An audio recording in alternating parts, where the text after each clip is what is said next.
ஆயிற்று. அது உண்மையான ஒரு விஷயம். விஞ்ஞானம் சொல்லுகிறது 28% தான் நாம் வசிக்கின்ற பூமி இருக்கிறது. மற்ற பூமி 72% எங்க இருக்கு? தண்ணிக்குள்ளதான் இருக்கு. இதுல அநேக ரகசியங்கள் பாருங்க. 600 கோடி ஜனங்க இருக்கிறாங்க. 600 கோடி ரட்சிப்புகள் வந்தாச்சா? என்ன 28-22% ரட்சிப்புகள் இருக்கு. மற்றது இன்னும் எங்க இருக்கு? தண்ணிக்குள்ளதான், ஆழத்துலதான், ஒழுங்கின்மை அந்தகாரத்துக்குள்ளதான் இருக்கிறாங்க. அதே போல மனுஷனை மாத்திரம் மனுஷனோ 190 ஆனால் இந்த பூமியில் மாற முடியவில்லை. தேவன் நம்மை மாற்றினார். உள்ளத்தை மற்றும் அவர் எல்லாத்துக்கும் பாருங்க எவ்வளவு கனெக்டிவிட்டியான தேவன் செய்கிறார்.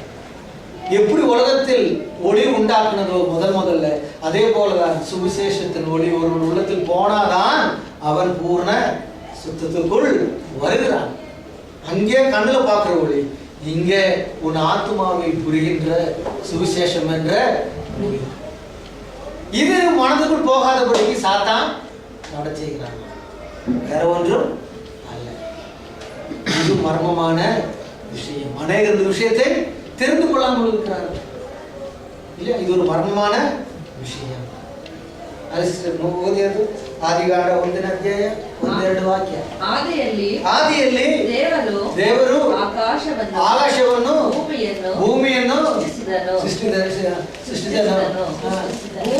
ಭೂಮಿಯು ನಿರಾಕಾರವಾಗಿಯೂ ಶೂನ್ಯವಾಗಿಯೂ ಇತ್ತು. ಅಗಾಧದ ಮೇಲೆ ಕತ್ತಲೆ ನೋಡಿ, 4 ವಿಷಯ ಈ ಭೂಮಿಗಿತ್ತು. ಒಂದು ನಿರಾಕಾರವಾಗಿ, ಒಂದು ಶೂನ್ಯವಾಯಿತು. ನಿರಾಕಾರ ಅಂದ್ರೆ ಒಂದು ಶೇಪ್ ಇಲ್ಲ.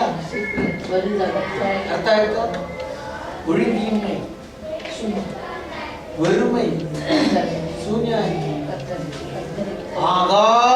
அகாதம்னா ரொம்ப ஆழமா, எவ்வளவு ஆழம் சொல்ல முடியாது. அந்த ஆழத்துலன்னா அதுக்கு வெளிச்சம் இருந்ததா? ಕತ್ತಲಿತ್ತು. ಅದೇ ರೀತಿಯನ್ನ ಒಂದು ಮನುಷ್ಯ ಜೀವನ ನೋಡಿದಂದ್ರೆ ಅನೇಕ ಹೃದಯ ತುಂಬಾ ಆಳವಾಗಿದೆ.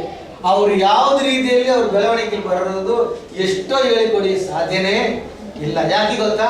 ತುಂಬಾ ರಹಸ್ಯವಾಗಿ ವಿಷಯಗಳು ಅವರು ಹೃದಯ ಅಗಾಧವಾಗಿದೆಲ್ಲ ಅದು ಒಳಗಡೆ ಇದೆ. ಅದು ಎಲ್ಲ ಅವ್ರು ಬಿಟ್ಟು ಬಿಡೋಕೆ ಅವ್ರಿಗೆ ಇಷ್ಟ ಇಲ್ಲ, ಇಚ್ಛೆ ಇಲ್ಲ. ಸ್ವಲ್ಪ ಅವರು ಇಟ್ಟಿರ್ತಾರೆ. ಅವರು ಮುಂದಕ್ಕೆ ಎಲ್ಲ ಆಯ್ತು ಒಳಗಡೆ ವಿಷಯಗಳು ಅಗಾಧ ಇದೆ. ಆಗ ವಾಕ್ಯ ನೋಡುವಾಗ ಅದರಲ್ಲಿ ದೇವರು ಹೇಳಿದ್ದಾರೆ, ಏನ್ ಹೇಳಿದ್ದಾರೆ? ಆ ಹೃದಯ ವಿಷಯಗಳು ಯಾರು ಬಾಯದಿಂದ ಅರಿಕೆ ಇದಾನೋ ಅವನೇ ರಕ್ಷಣೆ. ಅರ್ಥ ಆಗುತ್ತೆ? ಆಗ ಆ ವಿಷಯ ದೇವರ ಹತ್ರ ಹೇಳ್ಬೇಕು. ಒಂದು ವೇಳೆ ಒಂದು ಮನುಷ್ಯರ ಹತ್ರ ಹೇಳಕ್ಕೆ ನಮಗೊಂದು ಭಯ, ಇಲ್ಲಾಂದ್ರೆ ನಾಚಿಗೆ ಇರ್ಬೋದು. ಆಗ ದೇವರ ಹತ್ರ ಹೇಳಕ್ಕೆ ಏನು ಭಯ ಬೇಡ, ನಾಚಿಕೆ ಬೇಡ. ಯಾಕೆಂದ್ರೆ ನೀವು ಹೇಳ್ತೀರೋ ಇಲ್ವೋ ಅವ್ರು ಗೊತ್ತು ಒಳಗಡೆ ಏನಿದೆ. ಆಗ ನಮ್ಮ ಕರ್ತವ್ಯ ಅದು ಬಾಯಿ ಬಿಟ್ಟು ಹೇಳೋದು.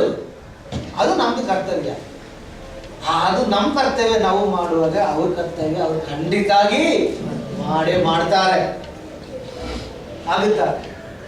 ಇದನ್ನು ಮಾಡುವುದಿಲ್ಲ. ಅಗಾಧದಲ್ಲಿ ಅವ್ರ ರಹಸ್ಯ ವಿಷಯಗಳು ಇಟ್ಟಿರ್ತಾರೆ. ಇದಕ್ಕೆ ಏನಾಗುತ್ತೆ? ಮುಂದೆ ನೋಡುವಾಗ ತುಂಬಾ ಒಳ್ಳೆಯವರು.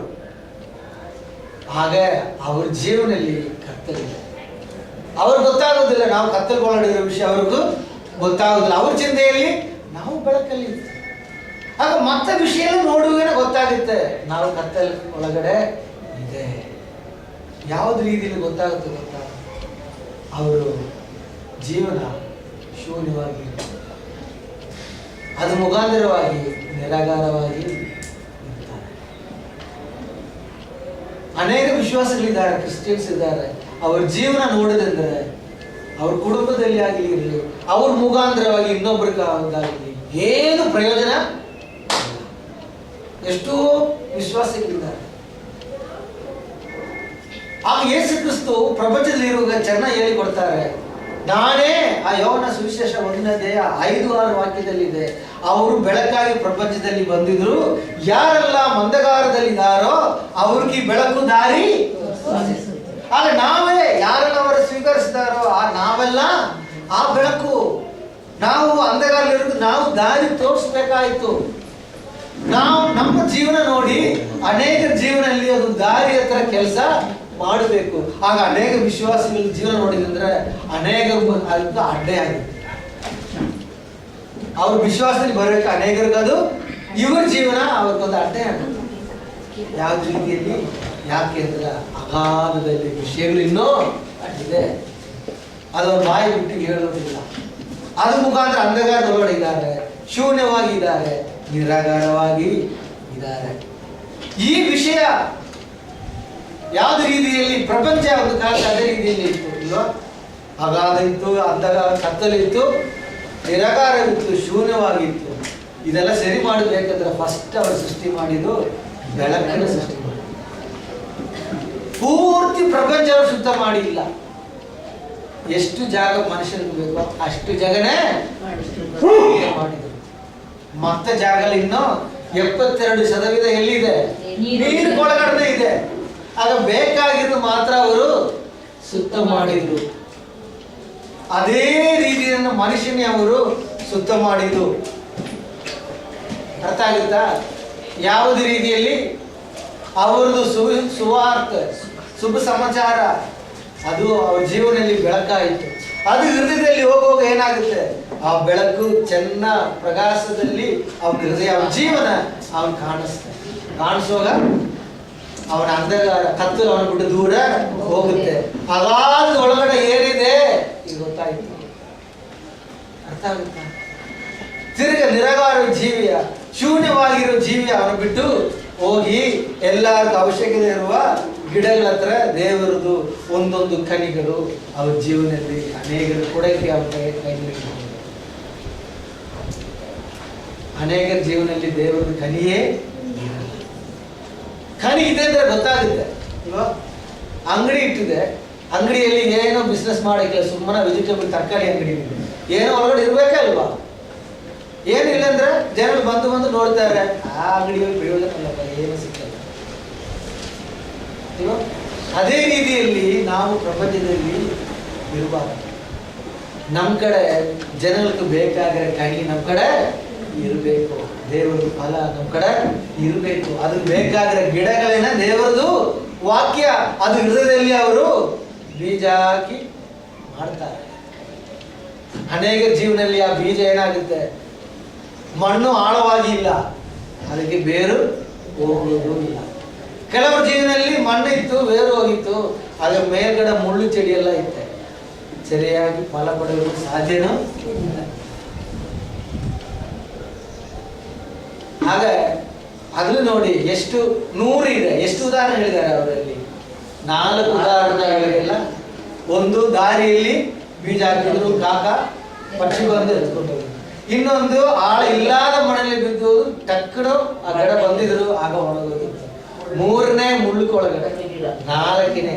ಈಗ ಮತ್ತು 100 ಇದೆ. ಇದನ್ನೆಲ್ಲ ಡಿವೈಡ್ ಮಾಡಿ ನೋಡಿದೆ ಅಂದ್ರೆ 25% ಒಳ್ಳ ಜಾಗದಲ್ಲಿ ಆ ಬೀಜ ಹೋಗಿ ಫಲ ಕೊಟ್ಟಿದ್ರು. ಆ 25% ಒಂದು, ನಾ ಹೇಳೋದು ಎಕ್ಸಾಕ್ಟ್ ಅಲ್ಲ, ಒಂದು ಉದಾಹರಣೆ ಹೇಳ್ತೀನಿ. ಈ ಪ್ರಪಂಚ ಅವರು ಶುದ್ಧ ಮಾಡಿ ಇಲ್ವಾ? 72% ಎಲ್ಲಿ ಇದೆ? ಈ ಮನುಷ್ಯ ಕುಲ ನೋಡಿ, 620 ಕೋಟಿ ಜನಗಳಿದ್ದಾರೆ.